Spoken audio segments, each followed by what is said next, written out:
The corridor lights had failed 3 minutes ago. Kael Osen crouched in the dark nursery of House Vethryn, one hand pressed against the trembling shoulder of a 6-year-old alien princess. The other wrapped around a kitchen blade that had never been meant for anything sharper than fruit. Outside the reinforced door, something heavy dragged itself across the marble floor, metal claws shrieking against stone. "They said you were nothing," came a voice through the vents, low and amused, dripping with the confidence of a predator who had already won. A human. A pet. The Queen's little charity project. Kael didn't answer. He was counting breaths, his and the 2 children curled behind him. Princess Vey, Prince Doru, barely 4. Their mother, Queen Alsara Vethryn of the Ashlight Dominion, was 11 light years away, standing in a council chamber, unaware that her bloodline was about to be extinguished by a mercenary crew hired by her own brother. The door groaned. A crack of white light split down its center. "Last chance, human," the voice said. "Step aside and live."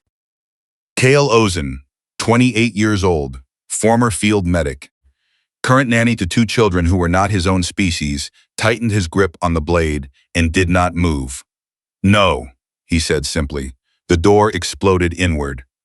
3 days earlier, nobody on Ashlight Station had expected the Queen's new human servant to last a week.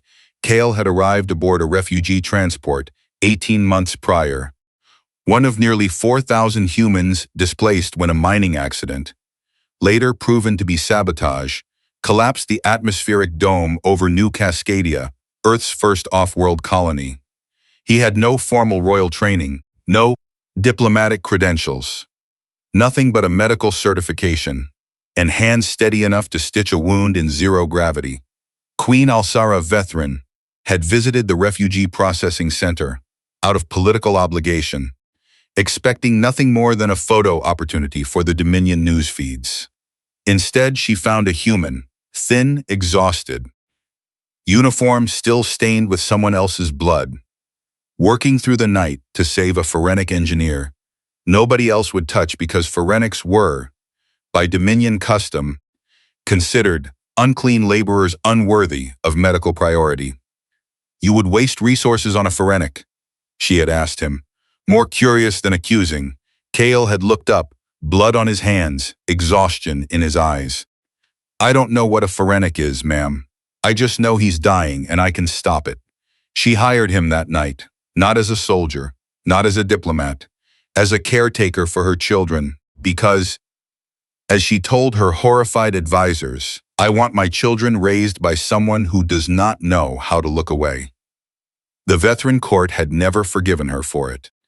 The Ashlight Dominion was not a kind place to outsiders, built across 7 core worlds by a species called the HFY, tall, silver-skinned, with twin hearts and a rigid caste hierarchy older than most Earth civilizations. It ran on tradition as much as technology. Status was inherited. Worth was measured in bloodline purity. And humans, newly arrived and utterly without political standing, ranked somewhere below household appliances. Kael learned this quickly. The guards ignored him. The nobles mocked his slowness, his soft skin, his single heart. Even the children's previous caretaker, a stern HFY matron named Illith, had warned him on his first day. "You will fail them, human.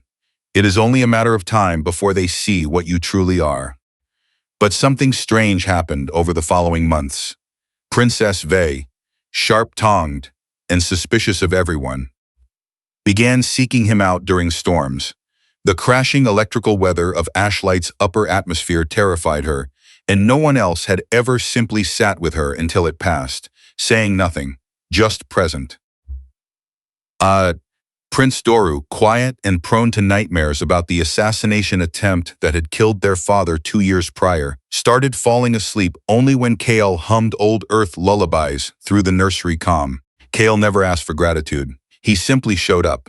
Every day, every crisis, every small, unglamorous act of care that nobody with royal blood considered beneath them, but that mattered more than any of them understood, the Queen noticed. "You could have any posting in the Dominion by now," she told him, one evening, watching him carry a sleeping Doru to bed. "Physicians request you." My own guard captain asked why a human wastes his talent playing nursemaid. Kael only shrugged. "Because they need someone who won't leave." What neither of them knew, what nobody in that peaceful moment could have guessed, was that 3 days later, a hired kill team funded by Alsara's own brother, Lord Cassian Vethryn, would breach the palace's outer defenses during the one night the Queen was off-world, determined to end the Vethryn line and seize the throne for himself.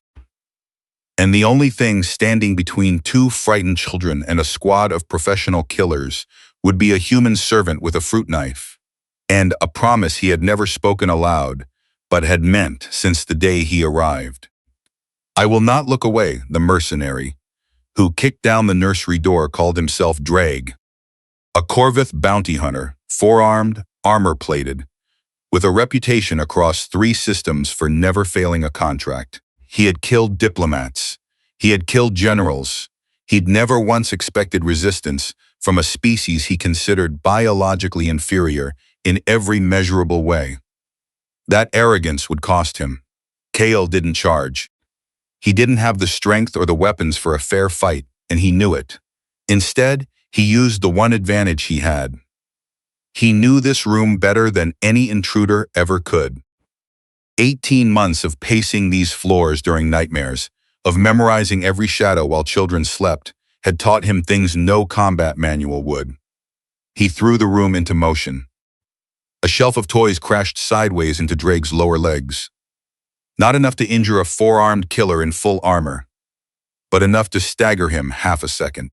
Kael used that half second to shove both children through the narrow maintenance hatch behind the bookcase, a service crawl space meant for droids, barely wide enough for a child's shoulders. "Vey, listen to me." His voice was steady, impossibly steady, even as Dreg righted himself with a snarl. "Take your brother. Go to the reactor junction. Command override code is Kael79. Lock the hatch from inside. Don't open it for anyone but your mother's voice authentication. Do you understand?" The 6-year-old princess, tears streaking her silver face, nodded once. "Go," Kael said. "Now," she went. And Kael Osen turned to face a professional killer alone, armed with nothing but a kitchen knife, and the unshakable certainty that he would not survive what came next, and that it did not matter as long as the children did.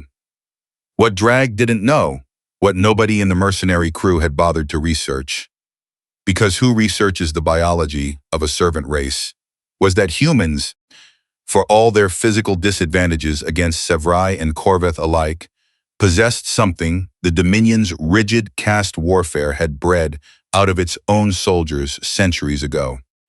The willingness to fight a battle they knew they'd lose, simply because losing wasn't the same as quitting. Kael didn't win the fight that followed. He was thrown across the room twice, his collarbone fractured on the second impact, blood filling his mouth from a split lip. But every second he stayed conscious, every second he kept Drake's attention locked on him, instead of the maintenance hatch, was a second closer to the reactor junction's automated distress beacon, completing its transmission. A beacon Kael had rigged 3 months earlier, after a paranoid instinct he'd never fully explained to anyone. During a routine maintenance check that had actually been him quietly preparing an escape route he prayed he'd never need. Drake finally pinned him against the shattered bookcase, one massive hand around Kael's throat, mildly impressed despite himself. "You could have run," the mercenary said. "Saved yourself. Why fight for creatures that aren't even your own species?" Kael, barely able to breathe, managed something that might have been a smile. "Because," he rasped, "they're mine anyway." That was the moment the palace's emergency lighting flooded the corridor red. And the moment Queen Alsara Vethryn's personal shuttle, redirected mid-flight by an emergency beacon she never expected to receive, tore through the atmosphere 3 minutes ahead of schedule. She had returned too late to stop the attack. She was not too late for everything else. The queen arrived to a nursery in ruins. Scorched walls, shattered furniture, the acrid smell of plasma fire, and a scene that would haunt Dominion history for generations.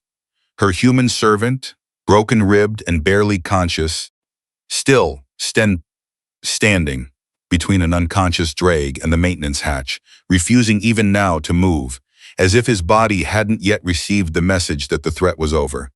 Royal guards swarmed past her to secure the room. Alsara didn't wait for them. She dropped to her knees beside Kael, hands shaking as she checked for a pulse, and found one, thready, but there.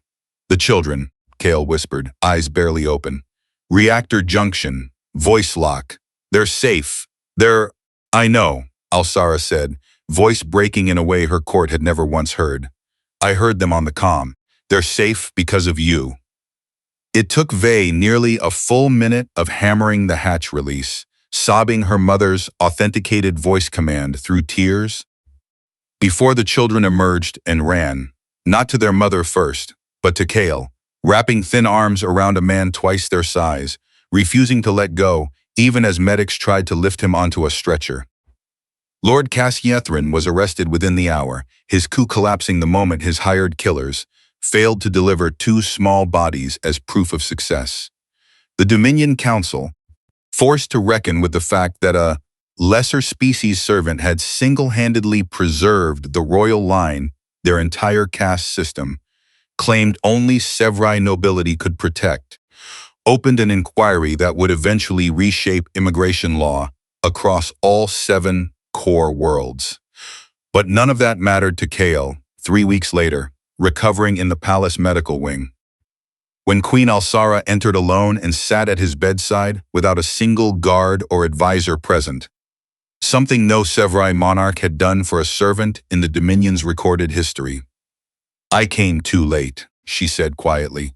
I will carry that every day I rule. Kael, still bandaged, still exhausted, shook his head. You came in time for what mattered. She studied him for a long moment, this quiet, unremarkable human who had never once asked for status, power, or gratitude, who had simply refused, again and again, to look away. The council wants to grant you a noble title, she said. Land, rank, anything you want. Kael managed a tired laugh. I don't want a title, Your Majesty. Then what do you want? He glanced toward the door, where 2 small silver faces were peeking around the frame, waiting, as they had every day since, for permission to come sit with him. Just let me keep doing my job, he said. Queen Alsara Vethryn, ruler of 7 worlds, looked at the man who had guarded her children with nothing but a kitchen knife and an unbreakable will, and understood, for the first time in her long, disciplined life, that some things could never be measured by bloodline, caste, or crown. Some things could only be earned. She nodded once and let the children in.